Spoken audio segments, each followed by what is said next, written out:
Hello everybody, my name is Zul and welcome to another episode of the Star Wars Mod Enclave. In today's episode we are going to be looking at two mods that deal with force powers. The first is a mod that adds 4 brand new 3-tier force powers into the game. These force powers are extremely immersive and they should have been in the game to begin with. The second mod just removes the force power restriction from armor, so there's not a lot to say about that other than it's an awesome mod and it's really easy to install. So without further ado, let's take a look at the first mod in our list. Alright, so the first mod that I'm going to be covering is called Fore Force Powers by somebody by the name of Insidious. You can find this mod at deadlystream.com. It adds 4 3-tier force powers to Knights of the Old Republic. 1 light side, 1 dark side, and 2 universal powers. According to the mod author, these powers are based off of the Sith Lords and the Jedi Academy series, and it's been created for Kotor 1. What I have to say is that this mod is incredibly immersive, adds perfectly reasonable powers into the universe. They're balanced as far as I can tell, and you should go ahead and try them out. They're perfect for any playstyle. Now let's take a quick look at each of the powers individually and exactly what they do. Alright, the first power that we're going to look at is called Floating Lightsabers. This is a universal power that's available at level 1. It creates a floating lightsaber that fights by your side. Increasing the rank of this power actually increases the number of lightsabers that you can summon. The lightsabers themselves are color matching, so if you are a Guardian, they'll be the color that a Jedi Guardian gets, green if you're a Counselor, red if you're dark side. Here I am just summoning as many as I can. It's an awesome power and it really fits in with the game and you should check it out. The second one is Scorch. This is probably my favorite of all of the powers added by this mod. It's a universal level 9 power that does ranged damage. It's universal power, which means a Jedi Counselor can actually use offensive force powers to fight them. The animation looks good, it fits in with the game, it's not at all overpowered. You can see me killing stuff fairly quickly here, but this is actually a result of me being very high level and having the second rank of it so early in the game. It's an awesome power, and you should definitely use it if you're on a Force playthrough. The next power is Rage. This is the first dark side power, and it's available at level 14. It is a buff, and perhaps the most complex of the powers added by this mod. As you can see, it modifies your strength, dexterity, constitution, and speed, making you stronger and faster, but it reduces your intellect, wisdom, and charisma, making you dumber and less Force affinitive. What this means is that you're basically entering a Berserker Rage, where your force powers are dimmed and you're a lot stronger.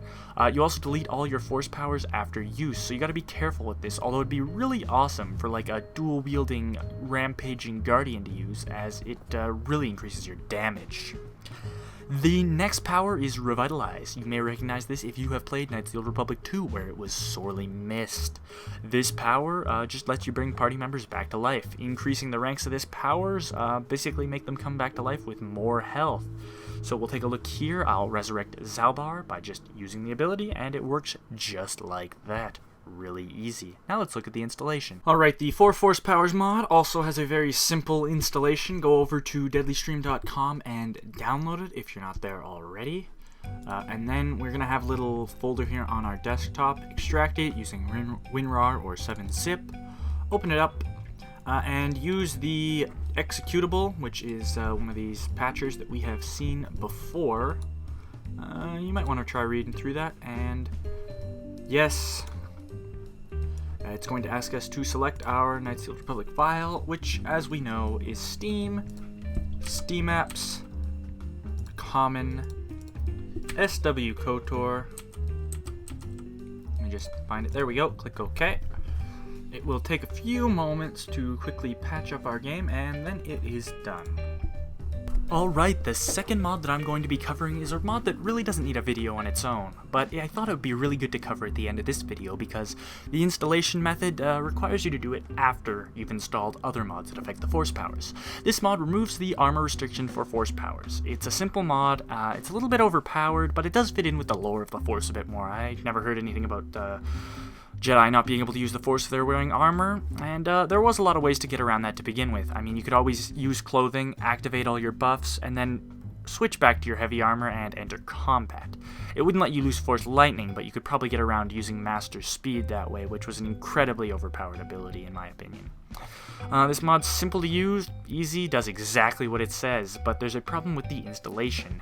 It must be installed after any mods that modify the force powers. Now, the force powers we covered weren't necessarily going to add restricted powers, but there could be other mods that do the same thing, so it's just good practice to follow the instructions and install in the correct order. This is a really simple mod, and if you haven't heard of it, go ahead and check it out if that's your thing. Now, over to the installation.